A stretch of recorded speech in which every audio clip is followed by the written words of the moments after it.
Mango ice cream হয়তো অনেকেই খেয়েছেন, আবার অনেকেই খাননি। যারা খাননি তারা কিন্তু অনেকই মিস করে গেছেন, কারণ এই আইসক্রিমটা খেতে বেশ ভালো লাগে। তো আমি কিন্তু খুবই সহজভাবে আজকের এই রেসিপিটা করেছি। আপনারা যারা আইসক্রিম খেতে ভালোবাসেন তারা কিন্তু ঘরে বসে এরকম আইসক্রিম বাচ্চাদেরকে তৈরি করে দিতে পারবেন। শুধুমাত্র বাচ্চারা নয়, বড়রাও কিন্তু এই আইসক্রিমটা খেতে খুবই ভালোবাসে। তো প্রথমেই আমটাকে আমি ছাড়িয়ে নিচ্ছি। আপনারা চাইলে বটি দিয়েও এই কাজটা করতে পারেন। বাজার থেকে মানে ভেজালযুক্ত আইসক্রিম না কিনে বাসায় যদি আমরা বাচ্চাদেরকে মিল্ক আইসক্রিম অথবা ম্যাঙ্গো আইসক্রিম, তারপরে সিজনাল যে আইসক্রিমগুলো পাওয়া যায় সেগুলো যদি বানিয়ে দেওয়া যায় তাহলে বেশ ভালো হয়। বাহির থেকে কিন্তু অস্বাস্থ্যকর পরিবেশে আইসক্রিম খাওয়াটা একদমই ঠিক না। তাই আমি সবসময় চেষ্টা করি আমার বাচ্চাদেরকে সবসময় এভাবে আইসক্রিম ঘরেই তৈরি করে দেওয়ার। তো আমগুলোকে ছাড়িয়ে নিয়েছি, দেখতেই পারছেন। এখন এটাকে ব্লেন্ড করে নেব। ব্লেন্ড করে তারপর অনেক আমেই আঁশ থাকে, যদি আঁশ থাকে দু একটা তাহলে বের করে নিতে হবে এভাবে চালনি দিয়ে চেলে। তো আমি একটা স্ট্রেনারে আমটাকে ছেঁকে নিচ্ছি।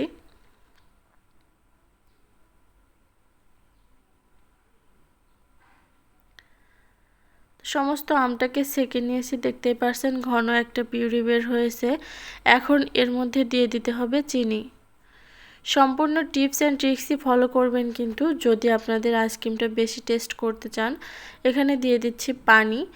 তো চিনি আর পানিটা আপনাদের টেস্ট অনুযায়ী দিয়ে দেবেন, মানে যতটুকু বানাবেন সেই বুঝেই মিষ্টিটাও অ্যাড করে নেবেন।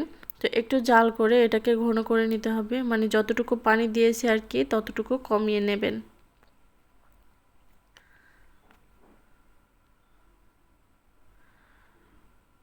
তো দেখতেই পারছেন আমার আমটা কিন্তু একদম ফুটছে টকবক করে। আমি অনেকক্ষণ 5 থেকে 6 মিনিট এটাকে জাল করে নিয়েছি।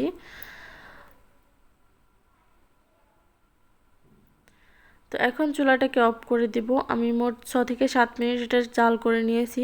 জাল করার পর অনেকটা ঘন হয়ে গেছে। ঠান্ডা হয়ে যাওয়ার সাথে সাথে আরও অনেকটা ঘন হয়ে যাবে। তো এখন এর মধ্যে দিয়ে দেব দুধ। আমি হাফ লিটার দুধকে অর্ধেক বানিয়ে রেখেছি, মানে জাল করে কমিয়ে অর্ধেকটা করে নিয়েছি, সেটাই এখানে দিয়ে দিলাম।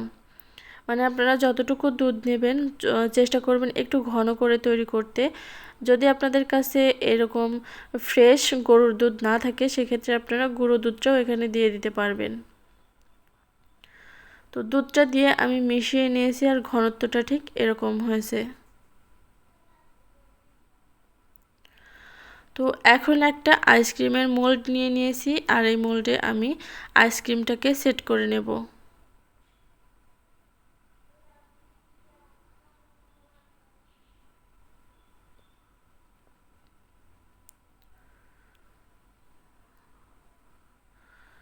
তো মুখটাকে আটকে দিয়ে এটাকে ডিপ ফ্রিজে সংরক্ষণ করতে হবে সারা রাতের জন্য, মানে 8 থেকে 10 ঘন্টার জন্য। ফিরে আসছি রাতের পরে সকালে। তো সকালে কিন্তু আইসক্রিমটা একদম জমে গেছে। তো আপনাদের যাদের ফ্রিজের হিট কম আছে তারা চাইলে 10 থেকে 12 ঘন্টার জন্য রেখে দিতে পারবেন।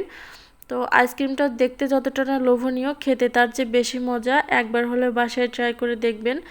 আর এই রেসিপিটা ভালো লাগলে লাইক কমেন্ট এবং শেয়ার করে দেন। তো সবাই ভালো থাকবেন। আল্লাহ হাফেজ।